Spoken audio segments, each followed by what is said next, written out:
नमस्कार बंधुरा आमी आबार फिरे एलाम तोमादेर काछे आरो एकटा नतून रेसिपि निये।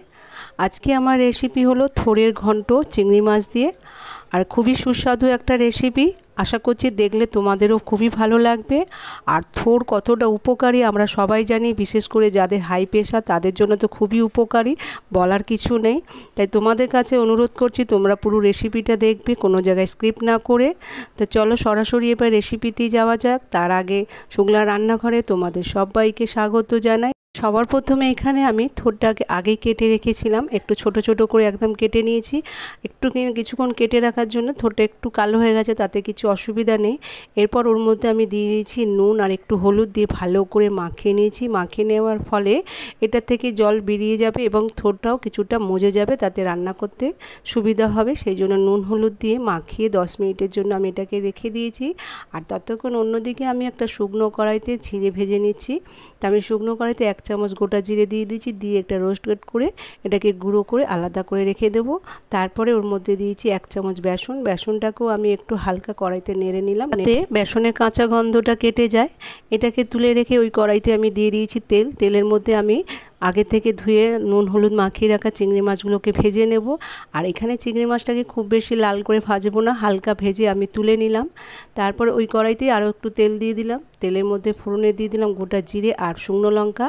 ফোড়নটা ভাজা হয়ে গেলে আমি দিয়ে দেবো এবার এখানে টমেটো কুচি। টমেটোটাকেও তেলের মধ্যে হালকা একটু নাড়াচাড়া করে নেব। প্রথমে গাছে সমস্ত জিনিসটাই আমাদের পক্ষে খুবই উপকারী, তাই যারা থোড় পছন্দ করো না বা কাটার ঝামেলায় খেতে পারো না তাদের কাছে অনুরোধ করছি তারা যেন অবশ্যই এইভাবে একবার হলেও ট্রাই করে দেখতে পারো। আশা করছি তোমাদেরও খুবই ভালো লাগবে। আর এইরকম চিংড়ি মাছ দিয়ে থোড় একবার রান্না করে খেলে একেবারে মুখে লেগে থাকবে। টমেটোটা তেলের মধ্যে নাড়াচাড়া করে এবার ওর মধ্যে দিয়ে দিয়েছি কিছু মশলা। তা প্রথমে দিয়ে দিয়েছি আদা কাঁচা লঙ্কা বাটা। আদা কাঁচা লঙ্কা বাটানো দেখানোটা তোমাদের কাছে মিস হয়ে গেল, তাই তোমাদের কাছে ক্ষমা প্রার্থী। তারপরে দিয়ে দিয়েছি স্বাদ মতো নুন হলুদ আর দিয়েছি একটু কাশ্মীরি লঙ্কার গুঁড়ো। সবগুলোকে দিয়ে মশলাটাকে আগে ভালো করে একটু কষিয়ে নিলাম। তার জন্য একটু জলও দিয়ে দিলাম যাতে মশলাটা নিচে লেগে না যায়। দিয়ে দেবো থোড়টা, যেটা আমি নুন হলুদ মাখিয়ে রেখেছিলাম আগে থেকে, সেটার থেকে ভালো করে জলটাকে বার করে নিয়েছি চেপে।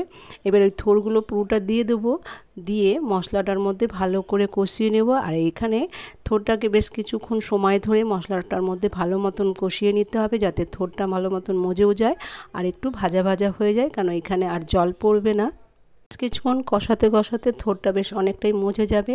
আর যত মজবে তত থোড় খেতে বেশি ভালো লাগবে। তাই এখানে একটু হাতে সময় নিয়ে থোড়টাকে ভালো মতন কষিয়ে নিতে হবে। এখানে আমি একটু 2 মিনিটের জন্য ঢাকা দিয়ে দিলাম, যাতে থোড়টা একটু নরমও হয়ে যায় আর তাড়াতাড়ি বেশ মজে যাবে। সাথে নতুন বন্ধুদের উদ্দেশ্যে বলি, যারা এখনও আমার চ্যানেলে নতুন আছো চ্যানেলটাকে সাবস্ক্রাইব করোনি, প্লিজ চ্যানেলটাকে সাবস্ক্রাইব করে আমার পাশে থেকো, যাতে নতুন নতুন রেসিপি সবার আগে তোমাদের কাছে পৌঁছে দিতে পারি। আর যারা চ্যানেলটাকে সাবস্ক্রাইব করেছো তাদেরকে অসংখ্য ধন্যবাদ আরও একবার এইভাবে আমাকে সাপোর্ট করার জন্য, আমার পাশে থাকার জন্য। কিছুক্ষণ কষিয়ে নেওয়ার পর ওর মধ্যে আমি দিয়ে দিচ্ছি 2টো চেরা কাঁচা লঙ্কা আর একটু স্বাদ মতন চিনি। আর যে বেসনটা আমি কড়াইতে একটু ভেজে রেখেছিলাম সেই বেসনটা দিয়ে দিচ্ছি।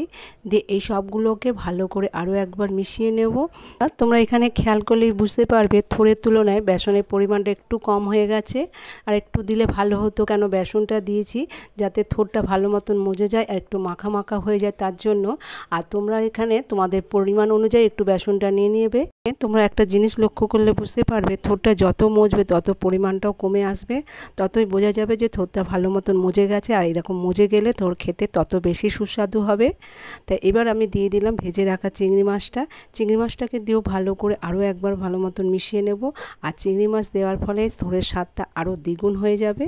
তোমাদের কাছে অনুরোধ রইল তোমরা অবশ্যই এইভাবে চিংড়ি মাছ দিয়ে একবার থোড় ঘন্টটা খেয়ে দেখতে পারো। আশা করছি খুবই ভালো লাগবে। আর যদি ভালো লেগে থাকে তাহলে ছোট্ট একটা লাইক শেয়ার করে দিতে ভুলো না। ঘন্টটা প্রায় আমার হয়ে এসছে, তাই সবশেষে দিয়ে দিলাম ভাজা জিরের গুঁড়ো আর দিয়ে দিচ্ছি 1 চামচ গরম মশলা। এই দুটোকে দিয়ে আরও একবার ভালো করে মিশিয়ে নিলে আমার রেডি হয়ে যাবে চিংড়ি মাছ দিয়ে থোড় ঘন্ট। বন্ধুরা, আশা করছি রেসিপিটা তোমাদের ভালো লাগলে তোমরা অবশ্যই বাড়িতে এইভাবে একবার হলো ট্রাই করে দেখতেই পারো। তা আমি এবার নামিয়ে নিলাম, নামিয়ে এবার গরম গরম পরিবেশন করব। আর ভিডিওটাও এখানে শেষ করতে হলো। আবার দেখা হবে নতুন কোনো রেসিপিতে। ততদিন সুস্থ থেকো, ভালো থেকো, আর আমার সাথে শেষ পর্যন্ত থাকার জন্য সকলকে অসংখ্য ধন্যবাদ।